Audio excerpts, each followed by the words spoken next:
บายดีเอฟซีมาทุกคนเมื่อนี้ก็มาเบิ่งเพิ่นทาสีมื้อนี้อยู่วัดป่าทานทานละคำเจียงเนี่ยเพิ่นทานจะเพิ่นก็สิแล้วอันเซอร์ได้ใช้กับอันบุญธาตุที่จะมาถึงวันที่23 24 25นี่นะทุกคนเดี๋ยวว่าเพิ่นทาสีห้องน้ำเนาะเพิ่นสืบต่อกันทาสีแล้วทุกคนไม่ได้อัปเดตให้เบิ่งตั้งแต่โดนนั่นแหละนี่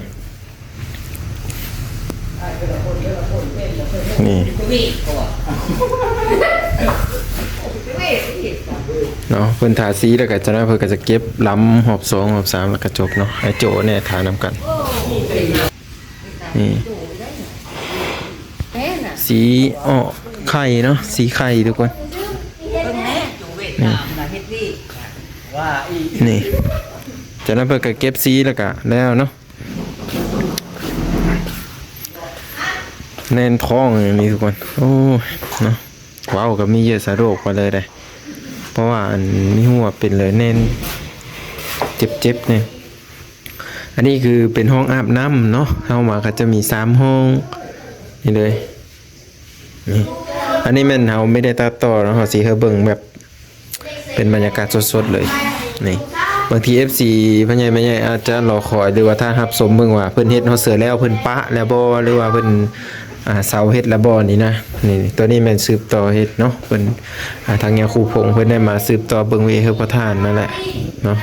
แต่ที่บ้านก็ได้มาเบิ่งได้มาถ่ายวิดีโอให้พี่น้องเขาได้เห็นได้ชมนํกันห้องน้ำห้องอาบน้ำตัวนี้กะโหลเพิ่นก็ติดเรียบร้อยแล้วทุกคนทาสีจบงามแล้วงามหลายเนาะไปในเรื่องครั้งนั้นนี่นายสร้างเพิ่นมาเฮ็ดวินี่สวยว่ะสวยงามเลยเนาะ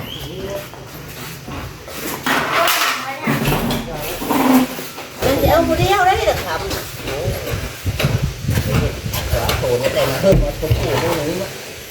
นั่นแหละโจมแพงวันนี้FC อันนี้โจมแพงทาสีบางเอานี่ไปคอยรูดนะมันก็เปิ้ลนะนี่เนาะ FC ทุกคน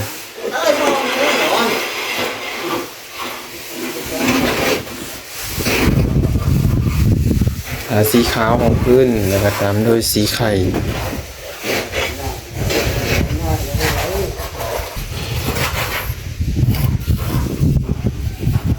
จะเอ๋เราเรียนจอนทาสีนี่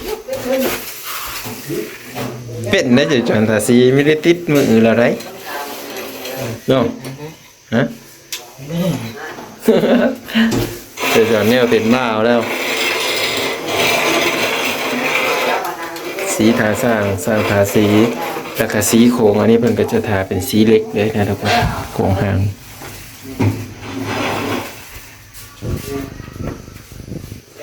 สีขาวเนาะจอน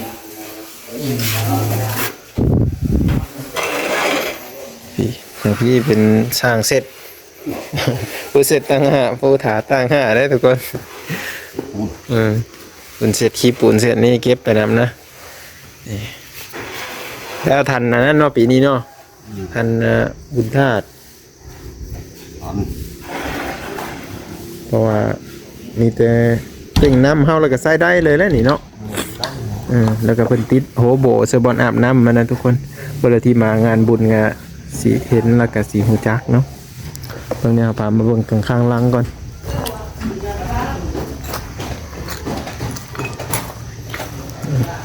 ข้างล่างเนี่ยเพิ่นก็จะเก็บสีทาสีคือกันแหละ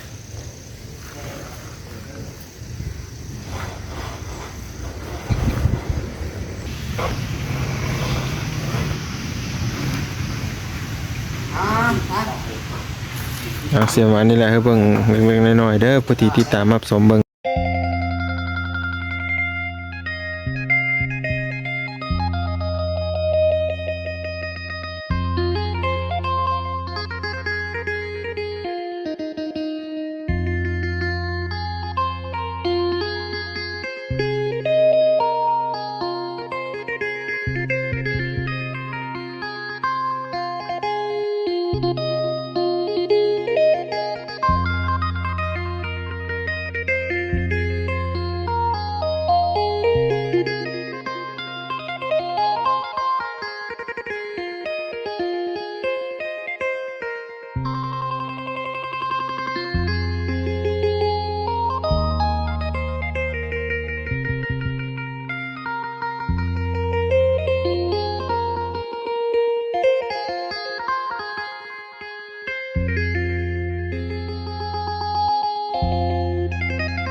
ฝากติดตามบางด้วยนะครับขอบใจหลายๆ